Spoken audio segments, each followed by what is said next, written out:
BJP के सहयोगी संजय निषाद की सिर्फ ओम प्रकाश राजभर ही नहीं बल्कि 27 के चुनाव में मुश्किलें बढ़ाने के लिए बिहार के सन ऑफ मल्लाह मुकेश सहनी भी क्या उतरने वाले हैं। आज का लखनऊ में एक कार्यक्रम क्या उत्तर प्रदेश में तय कर देगा मुकेश सहनी की स्थिति।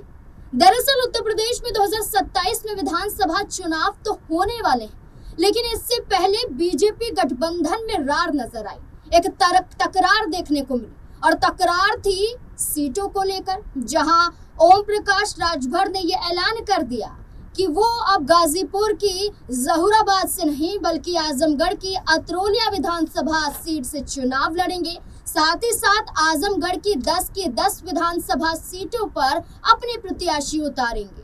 सीएम योगी आदित्यनाथ और संजय भाई से चर्चा कर ली गई, लेकिन इसके विपरीत संजय निषाद ये कहते हैं कि मर्यादा में ओम प्रकाश राजभर को रहना चाहिए। इस बीच में मुकेश सहनी का उतरना क्या संजय निषाद को मुश्किलों में डाल सकता है? क्या वोट कटुआ मुकेश सहनी उत्तर प्रदेश में नजर आ सकते हैं? क्या ओम प्रकाश राजभर और मुकेश सहनी हाथ मिला सकते हैं? इसी से जुड़े हुए जो तमाम सवाल यहाँ पर निकल रहे हैं, इन सभी के जवाब खंगालने की कोशिश करेंगे। हमारे साथ हमारे वरिष्ठ सहयोगी अमन सर जुड़ चुके हैं। सर बहुत बहुत स्वागत है आपका।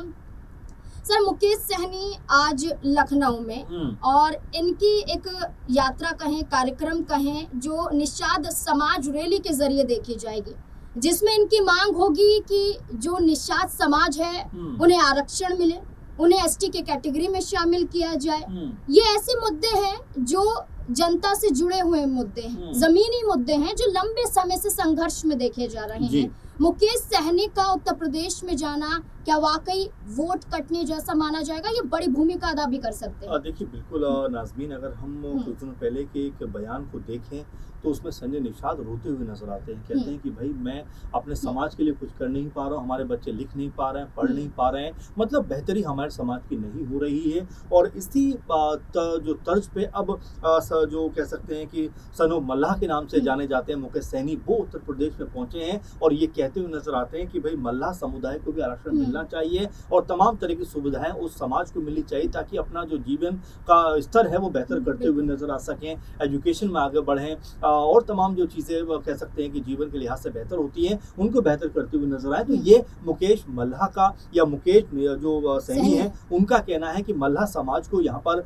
बेहतर करने की ज़रूरत है। लेकिन यहाँ अब बड़ा सवाल ये बन जाता है कि संजय निषाद जो मल्लाह समुदाय की एक तरीके से राजनीति करते हुए नजर आते हैं, 5-6 उनके पास में एमएलए भी हैं और खुद बेबसी से आंसू बहाते हुए नजर आते हैं, खुद सरकार का हिस्सा भी हैं। अब ऐसे में क्या कोई निगेटिव प्रभाव अब संजय निषाद के ऊपर पड़ता हुआ दिखाई पड़ेगा? क्योंकि यहाँ पर कह सकते हैं मुकेश सहनी जिस तरीके से उत्तर प्रदेश में पहुंचे हैं, लखनऊ में आज बाकायदा वो तमाम जो मल्लाह समुदाय के लोग हैं उनसे मुलाकात करते हुए नजर आएंगे, उनसे बातचीत करेंगे, उनकी समस्याएं और प्रॉब्लम जो है वो सुनते हुए दिखाई पड़ेंगे और यहाँ से एक बड़ा कह सकते हैं कि कोई बयान वो देते हुए नजर आ सकते हैं। तो ये अब बयान तो अभी मुकेश सहनी का दिया गया था, जिसमें उन्होंने जैसा कि आपने कहा, उन्होंने भी वही बात दोहराई कि लगभग 4 साल आपको हो गए हैं योगी सरकार में मंत्री रहे हुए, लेकिन आपने क्या हक की आवाज उठाई है अपने समाज के लिए?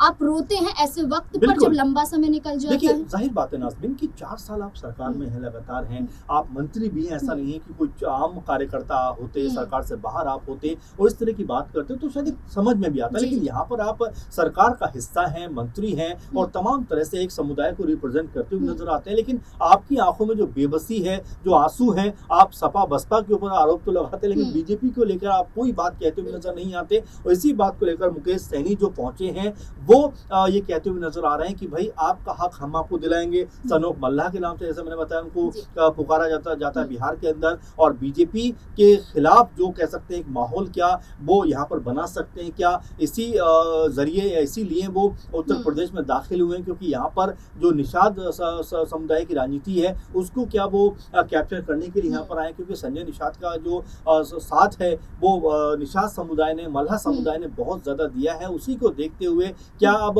मुकेश सहनी जो है वो अपना माहौल यहाँ पर बनाने आए हैं और यहाँ पर महागठबंधन के जरिए अगर कुछ सीटों पर वो उतरते हैं तो जी। किस तरह का माहौल यहाँ पर बनता हुआ दिखाई पड़ेगा, क्योंकि बिहार में भी कुछ दिनों पहले वो महागठबंधन के जरिए जिसमें आरजेडी भी थी, कांग्रेस जी। पार्टी थी और खुद जो है उनकी वीआईपी पार्टी थी, उनको सीटें मिली। तो क्या उसी तर्ज पर अब उत्तर प्रदेश में दाखिल होकर वो महागठबंधन जो है, इंडिया गठबंधन जो है, उसके जरिए कुछ सीटों पर चुनाव लड़ सकते हैं? तो अगर ऐसा होता है तो कहीं ना कहीं वो सियासी जो गणित है बीजेपी के लिहाज से उसको बिगाड़ने का काम करते हुए नजर आ सकते हैं, क्योंकि अभी तो सिर्फ बैठक कर रहे हैं। आने वाले दिनों में जब जिन सीटों के ऊपर वो चिन्हित करके वो कह सकते हैं प्रचार प्रसार करते हुए नजर आएंगे, इन मुद्दों को जोर शोर से उठाते हुए नजर आएंगे, तो हो सकता है कि उनके पक्ष में एक माहौल बनता हुआ दिखाई पड़े। सर एक और सवाल रहेगा कि 2022 में एक तस्वीर सामने आई थी जी। जब ओम प्रकाश राजभर समाजवादी पार्टी के गठबंधन के साथ एक बड़ा हिस्सा जी। हुआ करते थे और उनकी मुलाकात मुकेश सहनी से बिहार में हुई थी और खुद मुकेश सहनी ने ये कहा था कि जो बीजेपी के खिलाफ है हम उनके साथ हैं। जी। तो इन तस्वीरों ने कई मायने निकाले थे, लेकिन ये तस्वीर 22 की थी, लेकिन क्या 27 में मायने उत्तर प्रदेश में निकाल सकते क्योंकि ओम प्रकाश राजभर के तेवर?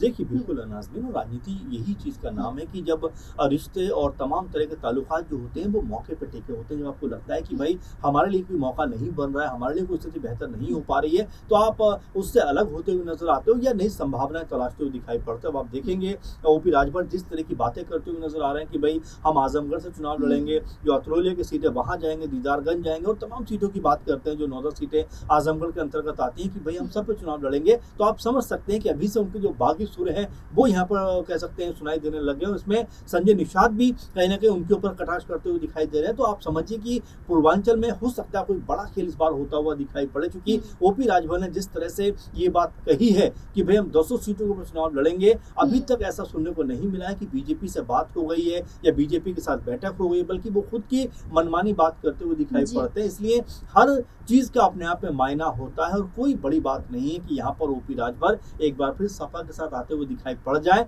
या जो उन्होंने कहा कि बीएसपी की तरफ भी वो देख रहे हैं उस तरफ जाते हुए नजर आ जाए। क्योंकि ओपी राजभर की राजनीति आप देखेंगे तो अपने से ज्यादा दूसरे लोगों के ऊपर टिकी रहती है और दूसरे लोगों का किस तरह का मजबूत स्तर है उस आधार पर ओपी राजभर जो है वो अपने फैसले करते हुए नजर आते हैं। बिल्कुल, लगभग 100 से ज्यादा सीटों पर प्रभाव निषाद समाज का देखा जाता है, मल्लाह समाज का देखा जाता है, एक ही कैटेगरी के हैं। और ऐसे में देखा जाए तो अब संजय निषाद का दावा कि ओम प्रकाश राजभर को हम कतई सीटें नहीं देंगे, बीजेपी साथ दे या ना दे। ओम प्रकाश राजभर कहते हैं कि हमें कोई रोक नहीं पाएगा, तो वहीं मुकेश सहनी भी मैदान में कूद जाते हैं।